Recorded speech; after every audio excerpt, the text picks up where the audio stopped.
Jayesh Patel, director Sumul dairy. Sumul ડેરીને Indian dairy association તરફથી, west zone તરફથી ખાસ કરીને સુમુલ ડેરીના જે પાર્ટી જે પ્લાન છે એને પ્રથમ ક્રમાંકનો એવોર્ડ મળ્યો છે. સમગ્ર દક્ષિણ ગુજરાત સાથે જોડાયેલા 2.5 લાખ પશુપાલકોમાં એક આનંદની લાગણી છવાઈ છે. સુમુલ ડેરીના આદરણીય પ્રમુખ શ્રી માનસિંહભાઈ પટેલને દેશના સડક પરિવહનના મંત્રી શ્રી આદરણીય શ્રી નીતિનભાઈ ગડકરીના હસ્તે નાગપુર ખાતે આ એવોર્ડ આપવામાં આવવાનો છે.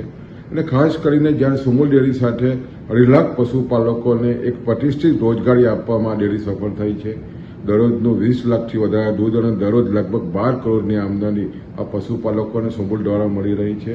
તમામ પશુપાલકોમાં એક ખૂબ જ આનંદની લાગણી છે. અને ખાસ કરીને નવી પાર્ટીનો જે પ્લાન્ટ છે ત્યાં 1 લાખ લીટરનો આઈસ્ક્રીમ પ્લાન્ટ અને 4 લાખ લીટરના પાવડર અને બટર પ્લાન્ટના જે વિશેષ કરીને સારી કામગીરીનો આ એવોર્ડ મળ્યો છે. એને કારણે સમગ્ર પશુપાલકોમાં આનંદ છે અને આવનારી 17મી તારીખે નાગપુરમાં આદરણીય પ્રમુખશ્રી આ સ્વીકારવાના છે.